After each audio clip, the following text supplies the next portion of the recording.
अस्सलामु अलैकुम। मैं हूँ अरसलान इकबाल और आप सबका इकबाल फैमिली में खुशामदीद है।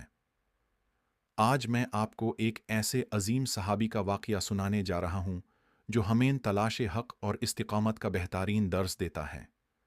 यह वाक़या है हज़रत सलमान फ़ारसी रज़ी अल्लाह अन्हा का, जो इस्लाम को ढूंढने के लिए अपने घर और मुल्क को छोड़कर निकले और आखिरकार इस्लाम के रोशन रस्ते को पा लिया। हज़रत सलमान फ़ारसी रज़ी अल्लाह अन्हा एक ज़मींदार घराने से तल्लुक़ रखते थे और फायर वर्शिपर्स के मज़हब पर थे, लेकिन उनका दिल हमेशा सच्चाई और हक़ की तलाश में रहता था।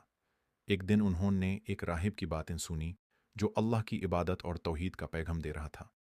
यह बातें उनके दिल को इतनी पसंद आई कि उन्होंने अपने घर को छोड़कर उस राहिब के साथ रहना शुरू कर दिया। उस राहिब ने हज़रत सलमान फ़ारसी को उनके वाफ़द से पहले मशवरा दिया कि अगर वो हक़ की तलाश में हैं तो उन्हें अरब की तरफ जाना चाहिए कि उनके वहाँ एक नाबी का ज़हूर होने वाला है। हज़रत सलमान फ़ारसी ने इस मशवरा पर अमल करते हुए एक लंबे सफ़र का इरादा किया। उन्होंने अपना घर, माल और हर चीज़ अल्लाह के दीन को पाने के लिए कुर्बान कर दी। सफ़र के दौरान उन्हें मुश्किलात का सामना करना पड़ा। उन्हें घूलम भी बनाया गया, लेकिन उनका जुनून और तालब उन्हें हमेशा आगे बढ़ने पर मजबूर करती रही। आखिरकार उनका सफ़र उन्हें मदीना ले आया, जहां उन्होंने रसूल अल्लाह से मुलाकात की।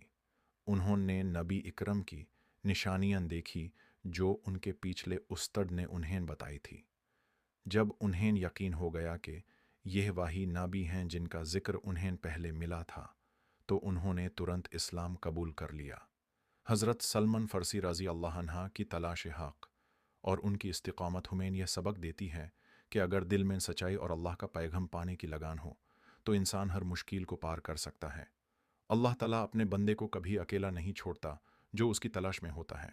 अगर आपको यह वाक़या पसंद आया हो तो ज़रूर शेयर करें और हमारे चैनल को सब्सक्राइब करना ना भूलें